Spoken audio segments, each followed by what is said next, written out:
Assalamu alaikum dear students. I hope and pray that you all are safe and fine. We are studying the subject of banking law and practice, under which we have studied multiple topics like money and the banking and the structure of banking. And currently we are studying about the special accounts, and in which the primary account we are discussing is partnership. So let's move on. Let's talk about borrowing by a partnership firm. So primarily keep that thing in mind कि जो implied authority है, that मैं multiple times implied authority का concept आपको बता चुका हूँ, mutual agency और implied authority का. So that implied authority applies on partnership, but when we talk about the firm account or when we talk about the relationship between the customer and the banker, तो ऐसी सूरत में bank इस पे rely नहीं कर सकता कि सिर्फ इम्प्लाइड अथॉरिटी है, that means every partner and each partner is responsible for all the debts and all the loans and all the debts of the firm.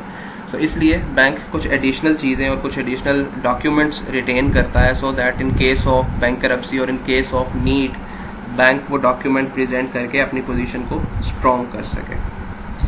So again, let's read it. All partners have implied authority to borrow for the partnership and bind all partners for such borrowings. So yes, partnership has that implied authority. If one partner takes loan from the bank, it is binding on all other partners as well.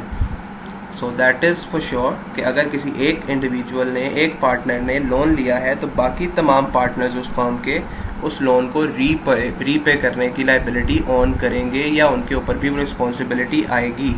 But as I said, a prudent banker does not rely on this implied authority because in the later stage when dispute arises, तो obviously मामला court में चला जाता है, and at the court there can be different opinions, there can be different discussions. So उस सारे dispute से और उस clash से बचने के लिए it is better that the banker gets signed a certain documents from all individual partners to hold each partner liable for all obligations. So in later stage अगर कोई partner refuse करता है, disagree करता है, तो क्योंकि बैंकर के पास वो डॉक्यूमेंट मौजूद होगा जिसमें हर पार्टनर ने सेपरेटली अंडरटेकिंग ली थी या हर पार्टनर ने सेपरेटली इसको एक्सेप्ट किया था कि वो लाइबिलिटी ऑन करता है, सो वो डॉक्यूमेंट बैंकर के लिए फ्रूटफुल साबित होगा जो later on stage court case के अंदर प्रेजेंट किया जा सकता है.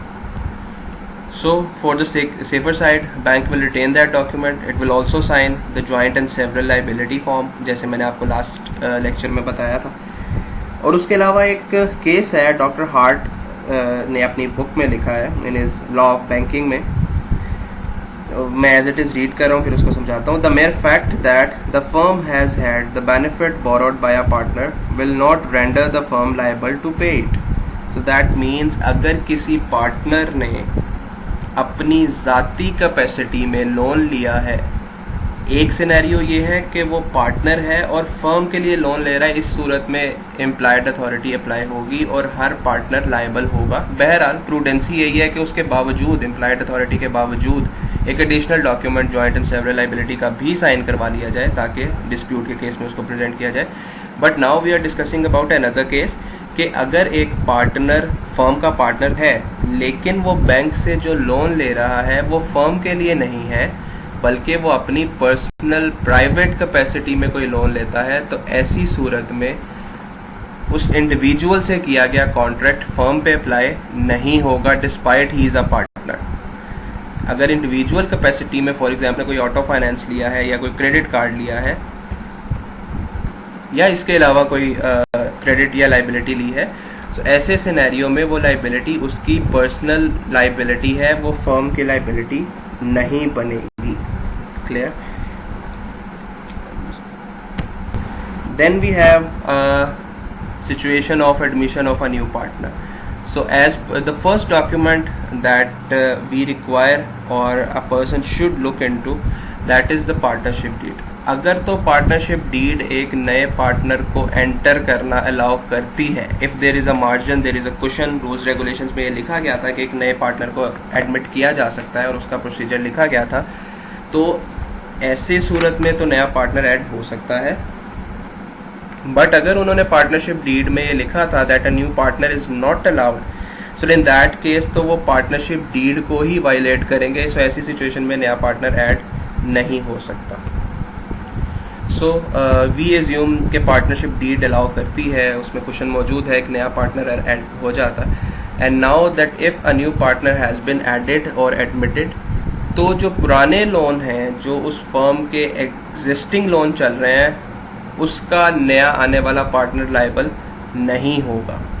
दैट इज़ द रूल और दैट इज़ द फैक्ट और that is the close which partnership act 1932 says कि अगर एक पार्टनर न्यू एडमिट हुआ है तो उसके फर्म के अगर कोई पुराने लोन चल रहे हैं तो उस नए आने वाले पार्टनर पे एग्जिस्टिंग लोन्स अप्लाई नहीं होंगे और ना ही वो एग्जिस्टिंग लोन्स का रिस्पॉन्सिबल होगा until he science any obligation explicitly, until के वो खुद मानता है, एग्री करता है, कॉन्ट्रैक्ट करता है, साइन करता है कि वो पुरानी तमाम ऑब्लिगेशंस को एक्सेप्ट करता है. हाँ, अगर उसने एक्सेप्ट कर लिया है then there is a contract, and contract is a legal obligation. Contract is an agreement which is enforceable at law. So if he or she accepts that existing obligations and liabilities on his own with his will, with his or her will, और वो contract अपनी मर्जी से with all होशो हवास में और all sanity के साथ अगर वो डॉक्यूमेंट को साइन करता है या करती है, तो ऐसी सिचुएशन में वो फिर एग्जिस्टिंग लोन के रिस्पॉन्सिबल होगा या होगी.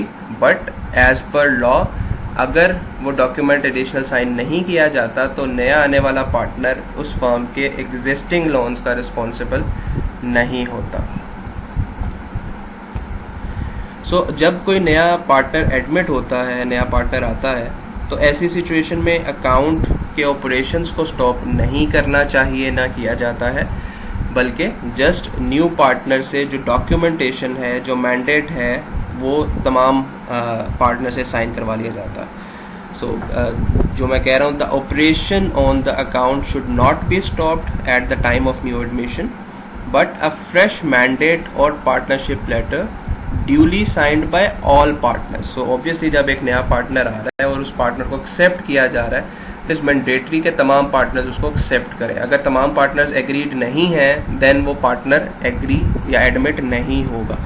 सो that letter should be signed by all partners and should be obtained to cover the future operations of the account. So जो भी आने वाले, क्योंकि जब वो पार्टनर ऐड हो जाएगा, एडमिट होगा, तो आने वाले जो फ्यूचर सर्कमस्टांसेज हैं या जो फ्यूचर ऑपरेशंस हैं उन तमाम ऑपरेशंस का वो जिम्मेदार होगा. सो ये तो बात थी जब अकाउंट में क्रेडिट बैलेंस था, यानी कि फर्म का पैसा बैंक के पास मौजूद था. Now will talk about the other situation, that is the debit balance. So ऐसी सिचुएशन जब फर्म ने लोन लिया हुआ है, ऐसी सिचुएशन जब फर्म का डेबिट बैलेंस चल रहा है और वो नया पार्टनर उसको एक्सेप्ट नहीं करता, उस पुराने डेबिट बैलेंस को या उस लोन को, so ऐसी सूरत में अकाउंट ऑपरेशंस को इमीडिएटली स्टॉप कर देना चाहिए अनटिल एंड अनलेस वो एक्सेप्ट नहीं करता. और अगर वो एक्सेप्ट कर लेता है that means we need to have documents for it. So अगर लोन चल रहा है और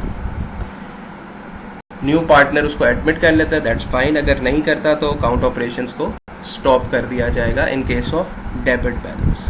और अगर ऐसा नहीं होता तो फिर रूल इन क्लेटन्स केस लगता है, जो मैं आपको ऑलरेडी बता चुका हूँ. The case is where all future credits will reduce the old debts and fresh withdrawals will be for the new firm.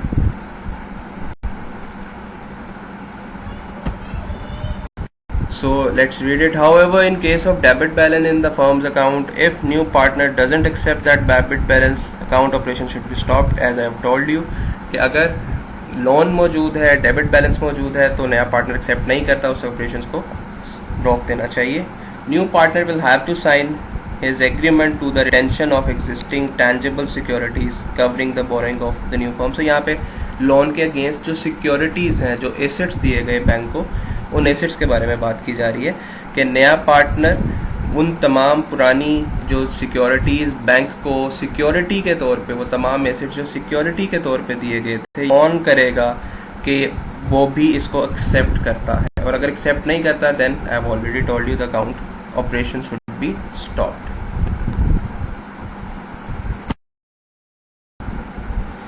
Then there is another scenario, that is retirement of a partner.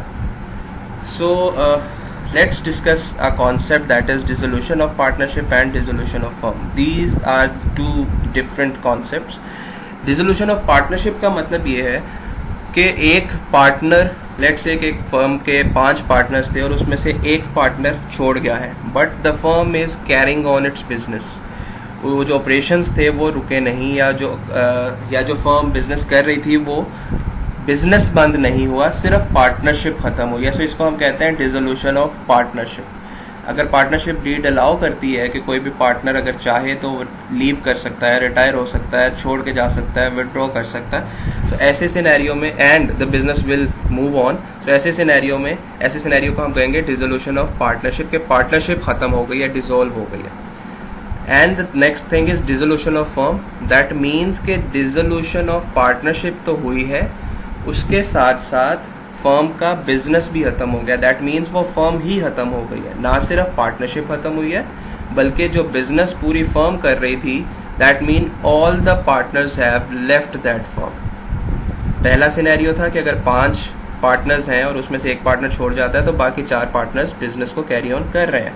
But in the case of dissolution of firm, this is the winding up और this is the end और this is the dissolution of whole business.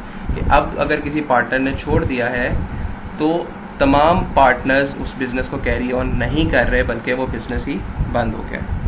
Now in this scenario we have 2 further situations. One in case of credit balance. Credit balance का मतलब कि firm का पैसा पड़ा हुआ है अकाउंट में. And the second in case of debit balance, जिसका मतलब है कि फर्म ने लोन लिया हुआ है.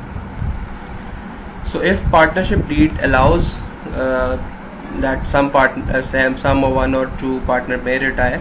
So ऐसी situation में that retiring partner will remain liable for the existing debts of that firm. जैसे था ना कि अगर एक न्यू पार्टनर ऐड हो रहा है, एक न्यू इनकमिंग पार्टनर आ रहा है, तो वो आने से पहले वाले जो लाइबिलिटीज़ थी या ऑब्लिगेशंस थी उसका रिस्पॉन्सिबल नहीं है. सिमिलरली अगर कोई पार्टनर रिटायर हो रहा है तो उस रिटायरमेंट के बाद का रिस्पॉन्सिबल तो वो नहीं होगा, बट उसकी जो एग्जिस्टिंग ऑब्लिगेशंस चल रही हैं जब तक वो फुलफिल नहीं होती, जब तक वो लाइबिलिटीज़ पूरी नहीं होती, तब तक that retiring partner will remain responsible. And for the retirement he और she will have to give a notice of the retirement to the banker. अगर उसने नोटिस बैंक को सर्व ना किया तो ऐसी सिचुएशन में बैंक उसको समझेगा कि वो भी पार्टनर है, और and he or she will remain liable until and unless he or she gives notice of the retirement.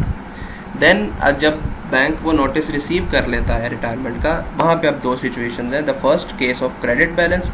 ऐसी सूरत में अकाउंट ऑपरेशंस को रोका नहीं जाएगा और ये समझा जाएगा कि जो बाकी पार्टनर्स हैं, जो बाकी फर्म के पार्टनर्स अभी काम कर रहे हैं, वो उस अकाउंट को ऑपरेट करेंगे. But in the second scenario when we have a debit balance, that situation is when the account is overdrawn. That means the firm has taken loan. So ऐसे scenario में, so in case of debit balance, the retiring partner may remain severally liable for the debts due. So जब तक वो overdraft चल रहा है account या loan चल रहा है, और अगर वो लाइबिलिटी पे नहीं होती तो जो रिटायरिंग पार्टनर है, अगर वो एग्जिस्टिंग लोन था, रिटायरिंग पार्टनर उस टाइम तक मौजूद था, तो रिटायरिंग पार्टनर की वो लाइबिलिटी रहेगी. और ऐसी लाइबिलिटी को फर्दर सिक्योर करने के लिए bank joint and several liability का एक अलग से फॉर्म साइन करवा लेता है, ताकि तमाम जो एसेट्स सिक्योरिटी के तौर पे रखे गए हैं उनको भी लाइबल ठहराया जाए अगर लोन रीपे नहीं होता.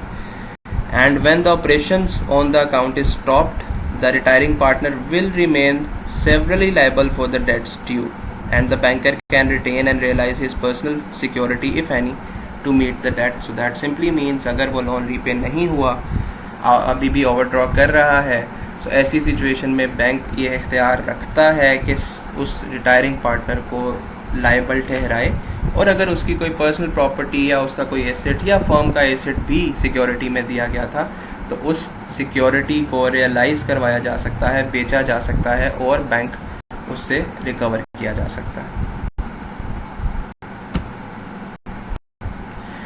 This is a rule of Clayton's case. All future credits will reduce the old debts and fresh withdrawals will be for the new firm.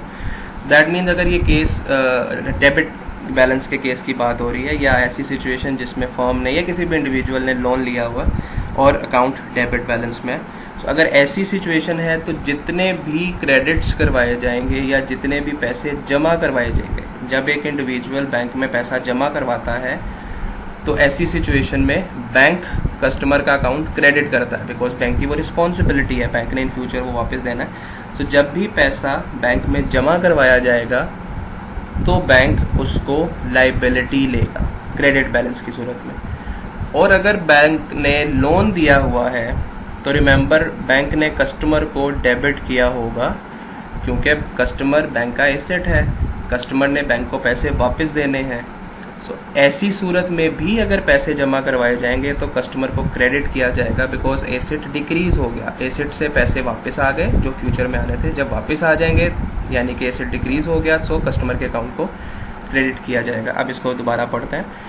All future credit will reduce the all debts. That means जब भी कोई पैसा जमा करवाया जाएगा तो जितने पुराने डेट्स हैं पहले उनको रिकवर करेगा बैंक। फॉर एग्जाम्पल, एक फर्म ने 1 लाख रुपए का लोन लिया था और वो फर्म, दैट मीन्स के फर्म का डेबिट बैलेंस चल रहा है, फर्म ने रिस्पॉन्सिबिलिटी है जो कि पे करनी है। सो ऐसी सूरत में लेट्स से कि फर्म जो है 20,000 रुपये जमा करवाती है, इसको इन अदर वर्ड्स हम कहते हैं क्रेडिट करवाती है अपने अकाउंट में, तो उससे क्या होगा, जो पुराना डेट था 1 लाख रुपए का वो रिड्यूस हो जाएगा। सो that means 1 lakh will be reduced by 20,000 and the net amount will be 80,000. So all future credit will reduce the old debts. जितने आप पैसे जमा करवाएंगे पिछला लोन एडजस्ट होता जाएगा। And fresh withdrawals will be for the new firm. So जो नए पैसे निकल रहे हैं या जो नए पैसे आप विड्रॉ कर रहे हैं वो न्यू फर्म के लिए, जब यानी कि जब पार्टनर रिटायर हो गया, सो वो सारी रिस्पॉन्सिबिलिटी न्यू फर्म के ऊपर आएगी। Alright ji, so all future credit will reduce the old debts and fresh withdrawals will be for the new firm.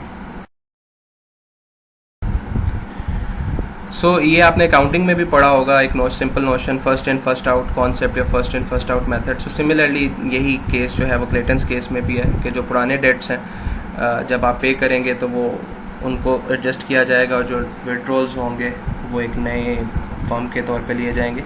So here we have an assignment. वो assignment यही है कि आप क्लेटन्स केस को search करेंगे, that is easily available on the internet. आप उस case को पढ़ेंगे, बहुत शॉर्ट सा केस है, नॉट मोर देन 2 और 3 पेजेस। सो आप उस केस को पढ़ेंगे, समझेंगे, and then you will summarise it in your own words. ऐसा नहीं होगा कि आप उसको जस्ट कॉपी पेस्ट कर दें, because we'll have a question answer session as well at zoom.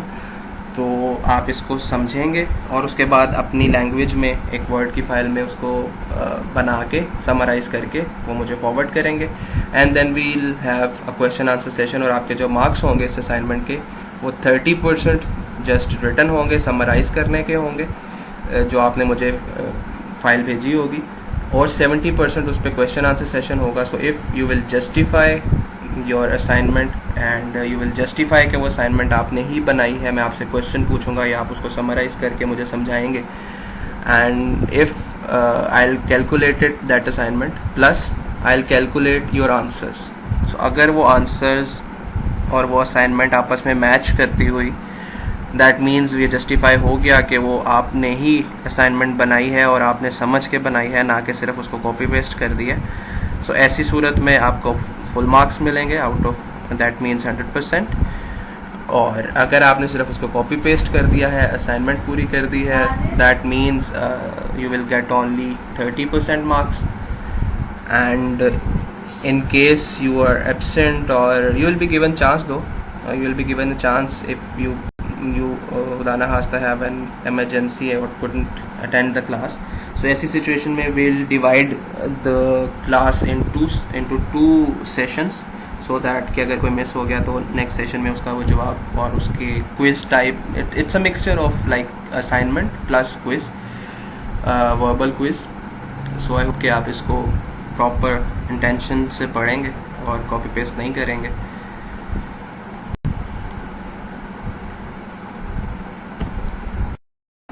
So finally coming towards the conclusion of this lecture, we have studied about the operations of firm account, then borrowing by a partnership firm, in which we have studied about the liability of individual partner as well as the liability of the firm.